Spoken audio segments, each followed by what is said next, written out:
Well, welcome back. This is the second of 8 videos associated with the structural frame, and what we're going to do during this particular video is start to look at the core assumptions of the structural frame, how to do social architecture and why it makes sense, get into some of the structural tensions looking at differentiation and integration, and then from there look at a case study looking at the Department of Homeland Security.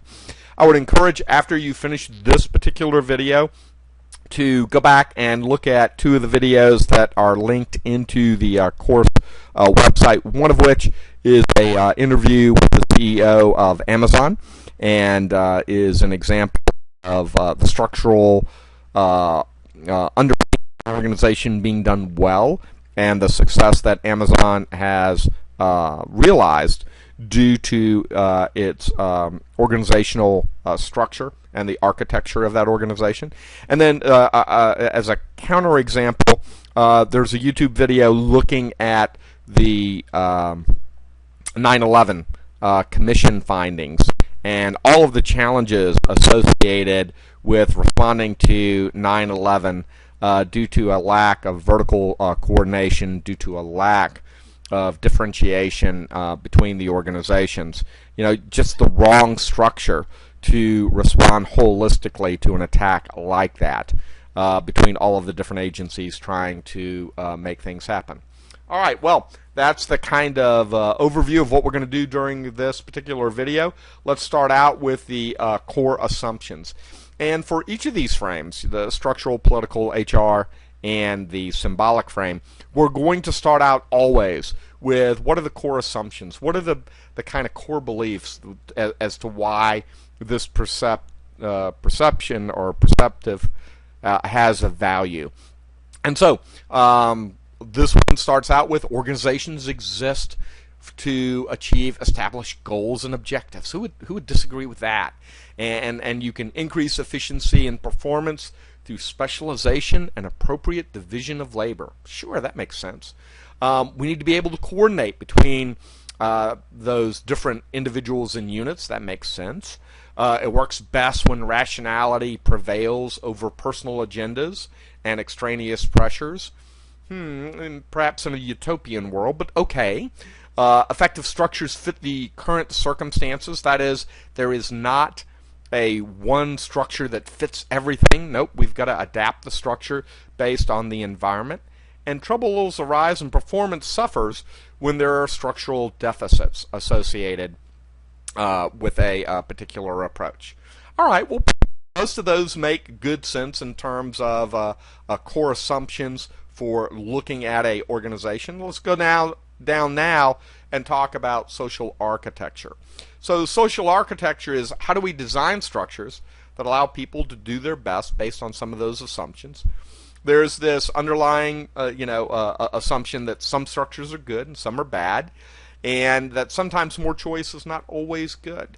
And in this particular case, I've given an example from higher education. You see a big push now in higher education around intrusive advising, of reaching out and trying to help students before they get into too much trouble, of block scheduling, of instead of giving students 4 billion options for a particular major, maybe we give them 5 really good ones and limit those choices to something that's going to be successful, and to utilize predictive analytics so that we can look backwards at what things worked, what things didn't work, and make the appropriate adaptations. All right, so kind of given this background on social architecture and talked about some of the core assumptions, let's really get into some of the tensions that are underlying organizational design and the structural frame. So if you start over on the left, you start with this idea of differentiation. How are we going to allocate work? And I've listed here at least 6 different ways of doing that. You can base it on the knowledge or skill that the people within that organization have. You know, I'm going to put the DBAs over here. I'm going to put the system analysts over here. You could build it based on time and say, hey, we're working different shifts. and based on those different shifts, we're going to build teams. You could base it on product. You can say, hey, I'm going to have a Samsung S5 team and a Samsung S4 team, and a Samsung or a Galaxy Note team, and they're all going to be very different teams built around a product. You can base it on customers. You can base it on location. Where am I trying to sell particular products? Do I need to base my teams on location? Or it could be based on the underlying process that's being used. So again, if you think about it, here are 6 different ways of doing differentiation. And so you're going to have to make some choices of what's the appropriate way for doing that. Once you do that, you then have to integrate those, and typically that's through vertical and lateral coordination. Vertical being that top-down approach, lateral being that horizontal approach.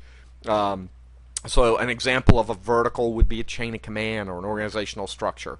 Lateral would be a series of meetings associated with a particular form of differentiation so that they can get work done.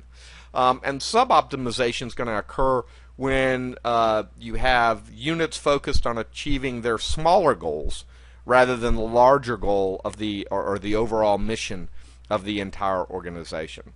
So we've talked a little bit about differentiation and integration. We're going to come back and dig into these topics a little more detailed later in the structural frame.